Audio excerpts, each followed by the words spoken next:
Hello everyone, it's Shari here, and today we are going to be making this fun Halloween diorama inside of a pumpkin.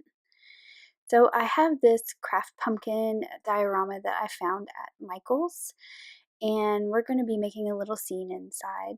So the first thing I want to do, because I want to put lights inside this so that you can light it up and see in it very well, is add the lights, or at least add the hole for the lights to go through. So these are some purple ones that I found at Target in the dollar bins.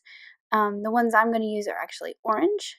There's only 10 little lights on there. It was only like $3, and they take 2 AA batteries, I believe. So it's just those really thin wired LED lights. I poked a little hole in the back of my pumpkin. These are just foam, so it's easy to poke a hole in the back. I used my paper piercer to pierce the hole initially, but I needed to make it a little bigger, so I just have a drill bit. I believe this is a 1/8 inch drill bit, and I actually didn't even use the drill. I just twisted it with my fingers, and it went through the foam really easily. So you just need to make sure that the hole is big enough to fit whatever lights you're going to string through here. So I'm just making sure that they string through well. I'm not going to put them in just yet. I'll get to that here a little later. So now I'm going to stamp out all the images I want to use. I thought the little trick-or-treaters would be great.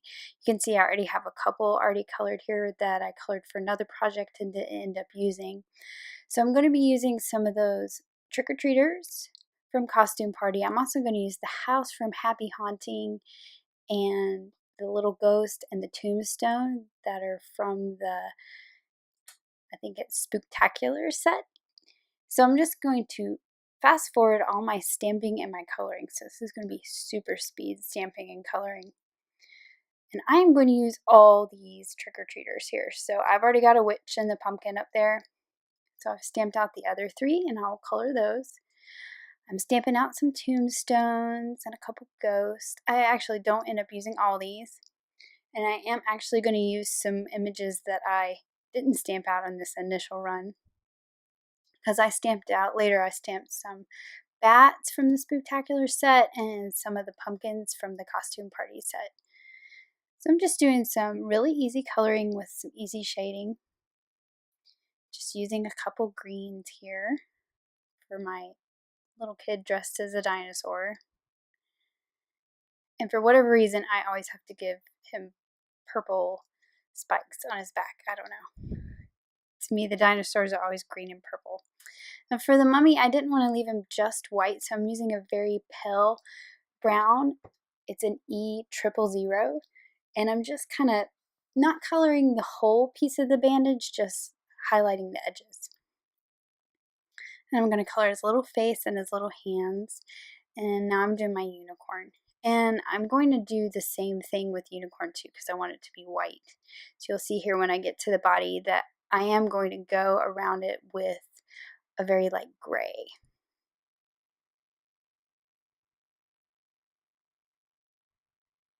I'm giving them all some pink cheeks. So this is a very pale gray, and I'm just outlining it, and then I'll blend it out a little bit with my colorless blender. Looks a little gray right now, but as that colorless blender dries, it'll be white again. Some very easy shading on my tombstones here with 3 different shades of gray. If only I could color this fast all the time.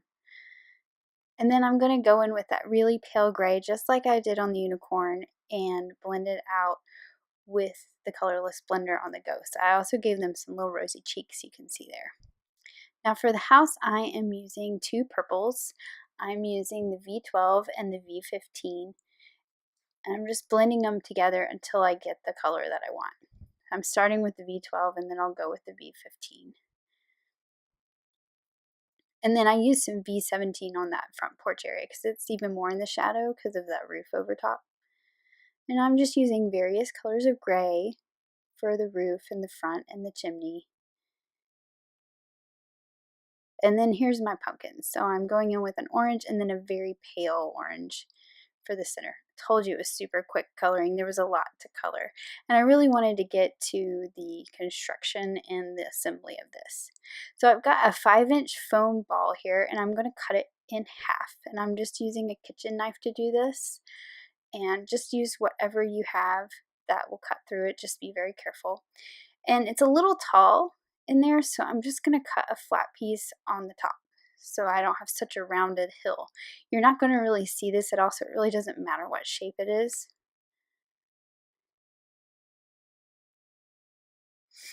And then I'm going to add some hot glue to the bottom of it just to tack it down and hold it in place inside of my pumpkin.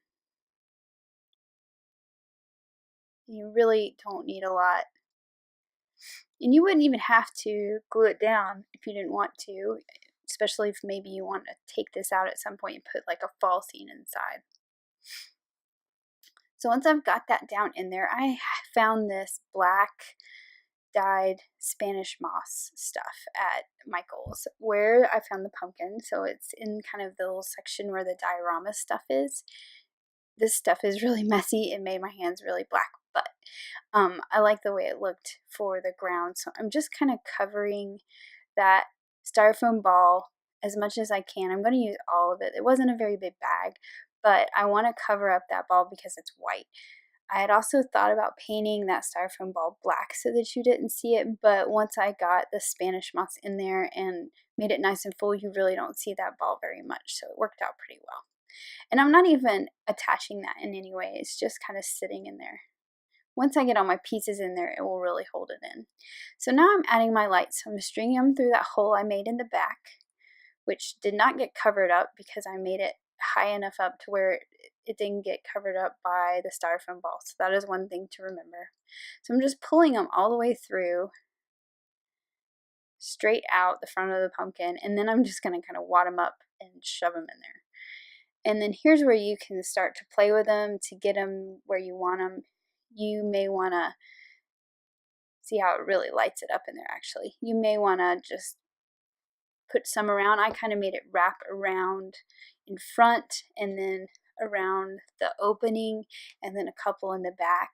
And I actually used some glue dots. You're going to see here. I wanted this one to kind of be tacked up to the front so it kind of shined back into it.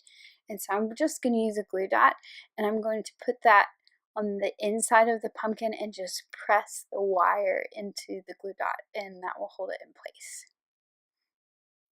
And actually I really like this method because then if you change your mind, it's not permanently stuck in that place, because I did actually fuss with it a little more and move that wire around a little bit more once I got my pieces inside.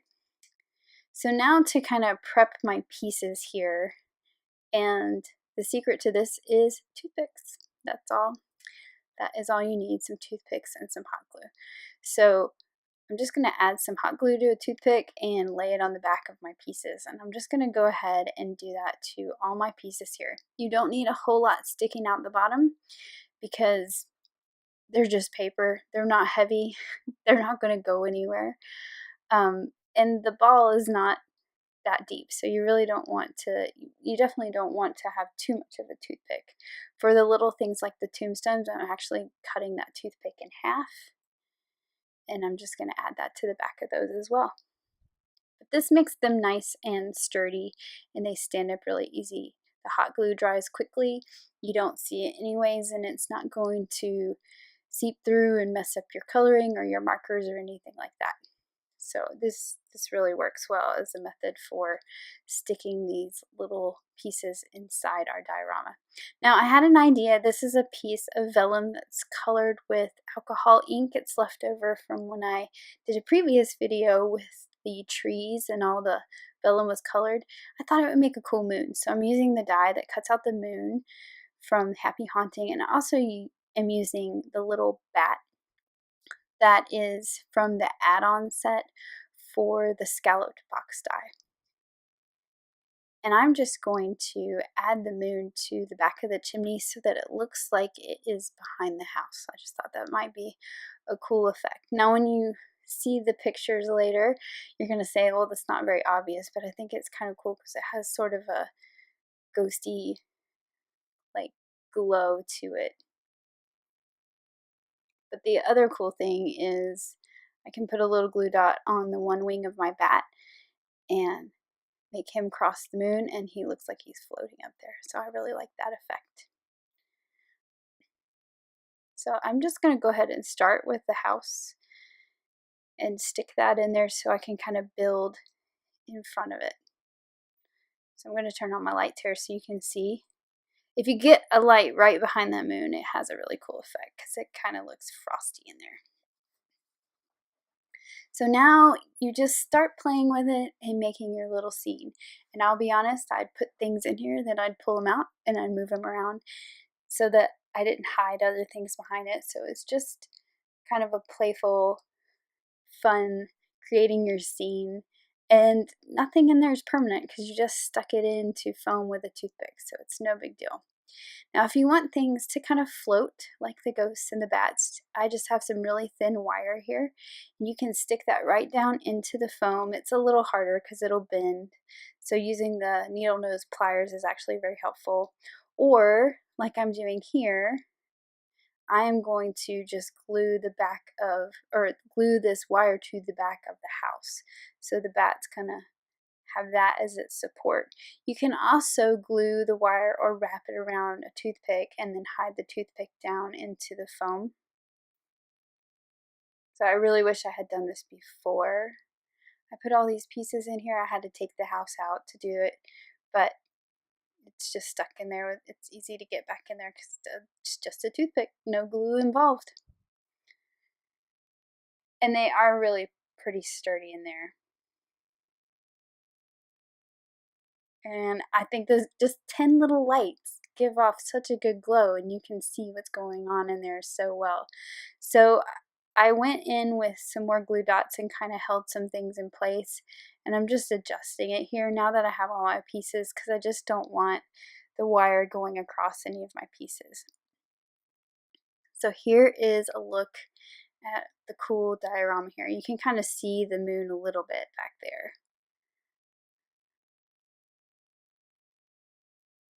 I just think it's a really fun project. So here's a couple still shots. And the house looks like it's glowing even though I didn't cut out the windows. Thanks for watching. Have an amazing day. Bye.